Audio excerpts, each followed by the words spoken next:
experiences, it's something that we'd have to think about very carefully, but everything is always possible. I love the idea myself.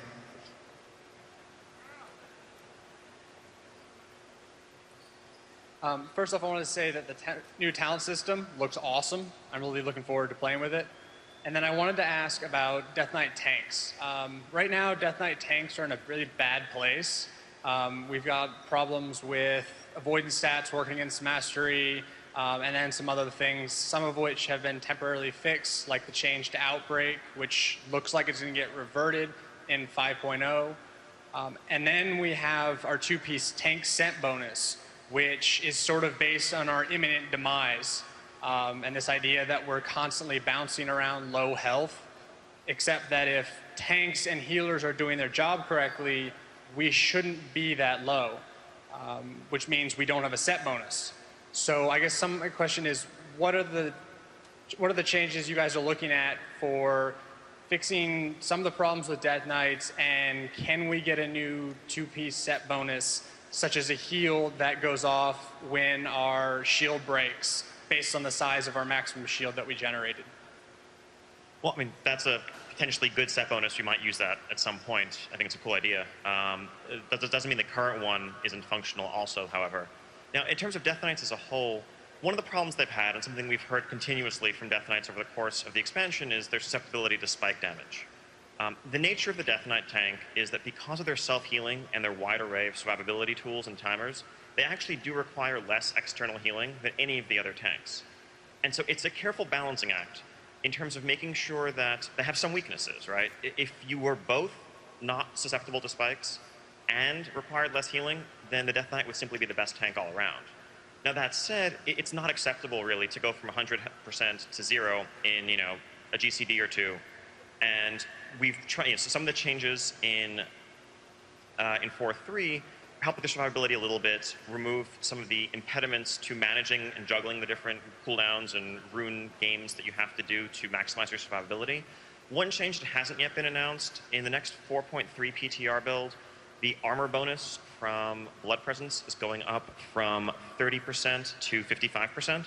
It's actually should be a decent survivability bonus. And beyond that, we are keeping an eye on things, with an eye to the 4.3 raid encounters in particular. We're going to make sure that Death Knights aren't unfairly disadvantaged in any of the encounters. We don't think it's okay to just die in the blink of an eye.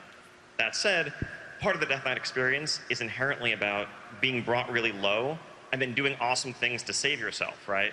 And bring yourself back up from 20% to 100% with a couple of quick button presses. And that feels really cool.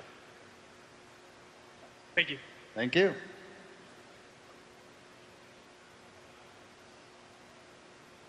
Hi, I was wondering about Eclipse. It's better than it's ever been, but there's still large periods of time where a balanced druid can be, really low on the damage, and then there's the problem of always sitting in solar when we need to do AoE. Is there anything you guys are planning on doing to address that? Possibly something like the Death Knight ability that generates a whole bunch of unholy power and all their runes? So the first thing we're doing to address that, this is a 5.0 thing, not a 4.3 thing, is that Hurricane will have a new Arcane version that will activate while you are on the other side of the Eclipse bar. So that while you're on that side, you have a good AoE for when you have the Arcane Eclipse up, and you have a good AoE for while the Nature Eclipse is up. And that will help to balance things a lot in terms of you're not like, I'm way over on one end and I want to be over on this end and I can't do what I need to do. But in general, the idea that sometimes you're really awesome damage because Eclipse active and other times you're low, that's the essential nature of the Balance Druid. I don't like that. Maybe something else might be a better choice. Thanks. Thank you. Hi there. I have a question about Unholy Death Knights. Our minions don't inherit crit or mastery, and along with that, the gargoyles have a melee strike, which seems useless compared to the ranged attack, and I'm wondering if you have any plans to change either of those. Sorry, could you repeat the second half of the question? I didn't catch that. About the gargoyle, they have the melee attack, and the ranged is just so much better, so most people try and spin the gargoyle, so you avoid it altogether. Understood. Yeah, I mean, the gargoyle is designed to primarily be ranged, and that's something that we can, I think, address on our end to make sure that it's using the strongest attack whenever possible. In terms of stat weightings, yeah, the Unholy Death Knight is probably one of the less successful specs in terms of our goal of making sure that all stats, all secondary stats, are equally attractive. That's something that we don't have any short-term plans to currently address. One of the problems with drastically changing stat weights in the middle of an expansion is that it forces people to completely change around their current gear and their reforging and their gemming, and that can be very disruptive. So while the current situation isn't ideal, a heavily disruptive change might be even worse. However, looking ahead to 5.0, we're definitely going to work on making sure that there's greater parity between the value of the secondary stats. Thank you. Thank you.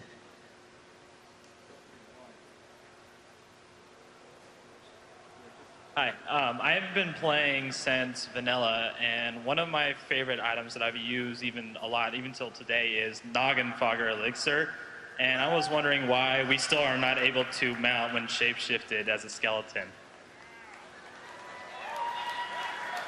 Basic problem, our animation system does not have animations for all the costumes while you're mounted. And we decided to make a hard, fast rule. You're in some kind of transform, you can't mount. It was the only way to resolve literally hundreds of bugs. Was because we would get a situation where you're mounted in this transform that the animations just don't support properly. It looks stupid, it looks bad in the game, and we just don't feel we want the game to look like that. So we blocked that from existing. And to be fair, we blocked all the costumes instead of some, not others. To have a consistent rule. Thank you. Thank you.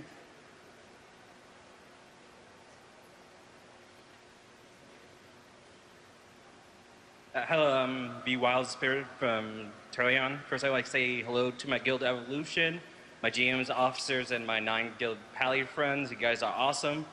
This is more of a quality of life issue for healers, especially Holy Priests. But I've been a Holy Priest since March 2006, leveled all the way to 80, just Holy, with some discipline for increased DPS. Kata came out, that was nearly impossible, where it took me 10 minutes to do 10 extra minutes to do dailies. It took me hours longer. Is there any plan on making PvE solo more viable for priests, holy priests, and other healers? Or is the talent system change gonna answer that? I would just say it's certainly a lot easier than it was like in vanilla, right? Like if you're a healer and you're doing dailies. I think it's just up to a certain extent to where if you're a healer and you're gemming and chanting for healing and whatnot, how close a DPS are you with like say a full, like a intended DPS spec like Shadow or something? And I mean, we also have dual spec now, whereas before you didn't. So I just don't know if that's like a huge priority to make, you know, holy DPS, you know, more competitive, I guess, if we're doing dailies. Not so much competitive, but viable. I mean, I don't expect to go holy and pull out 20k DPS on Ragnaros. I mean, I could do that Right. in Shadow. I have dual specs. I've done a Raid Knight in all 3 specs. I'm just wondering if it could be more viable, and if you guys... Well, holy also has a DPS chakra too that you could use that increases your damage. So, I mean, it's something we could talk about. I'm just not sure. I mean, one of the dangers we have to keep in mind when we're trying to balance that is PvP, right? I mean, if healers can output DPS that is greater than a certain percentage of what a pure DPS class can, that can also cause potential imbalances, and so we have to be aware of that. In the meantime, obviously, as noted, being able to dual spec into DPS specs and also having much more hybridized gear for the hybrid casters should make it easier for everyone to be able to find something they can use to do their dailies. Not to mention, a lot of the dailies are literally designed for somebody, regardless of what spec or class you are. And in some cases, like in the Firelands, there were dailies that were easier to do if you were a healer, because you had to heal an NPC that everybody else took a lot longer to do. It was easier for you to do. You could do it instantly. So. Thank you. Thank you.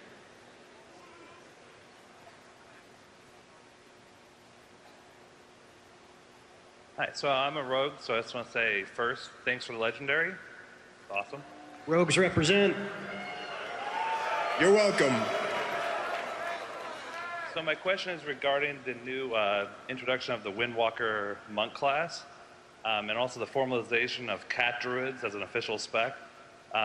With all these new melee DPS hybrids, what do you guys have planned to make sure that rogues are competitive as the only pure melee class, where we can't really bring some of the utility that, you know, a healer or an off-spec, you know, they can bring those abilities.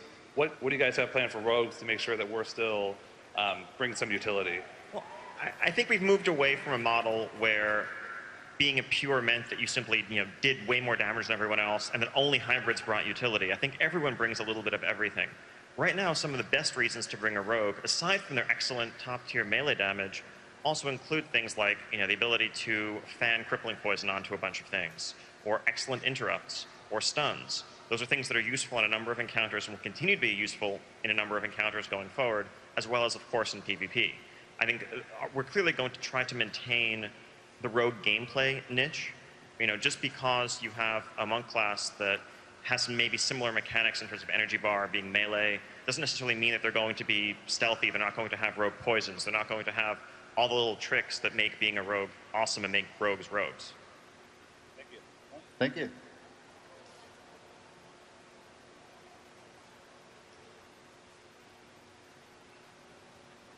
What's up, guys? Just wanted to give a shout out to Superiority Complex on McTheridan. Love you guys. My question is about the new talent system. It looks like it's a lot of fun, but it still looks like it's going to be difficult to balance. It looks like it's still going to come down to somebody crunching the numbers, and some of the talents look like they're still going to come on top. And it looks very similar to the previous system of talents. You're going to have balance issues with that. So what do you guys think about that? Most of the talents don't do any damage or any healing, so it's difficult for me to see where you could number crunch them. A lot of them are just qualitative things. Is it better for me to be able to teleport a short distance, or is it better for me able to run fast? It depends on the encounter, depends on the situation. I kind of disagree with that idea that they're all quantifiable or number crunchable in some way. And there are some that do some damage, or where you can begin to make some of those comparisons. But currently, most of the numbers that are in there are obviously very far from final and are subject to balancing. And if anything, in some ways, it can be easier when we have a very limited decision set that we have to balance among, right? If everyone agrees that A and B are strictly superior to C, well, okay, what if we double the numbers on C? Okay, maybe now C is overpowered and it's too good.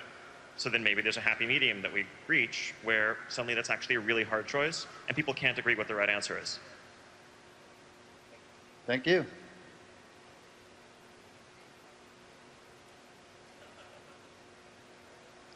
Hi there. First off, it's my second BlizzCon, and I just want to say that every time I've met you guys, it's been absolutely fantastic. Thank you so much for doing this. My first question is a quick follow-up to the Noggenfogger elixir question. There's been other places where you get onto something and you lose a transformation, and then you gain it back, like pets, for example. Noggenfogger, why can't we do the same? Because it's just annoying to keep losing that charge. So one of the things that really makes consumables fun is the fact that they are consumable. They do go away when, you know, you change, you get dispelled, stuff like that.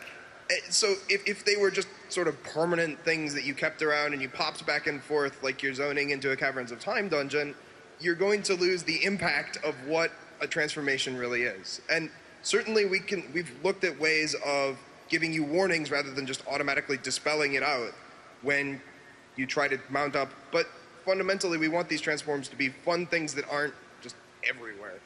And to go with that, ideally, if you're in a transformation you can't have while mounted. Ideally, instead of canceling a transformation you mount, you should say you can't do that while transformed or shapeshifted. Give you a red error message, and you want to mount? Fine, cancel it.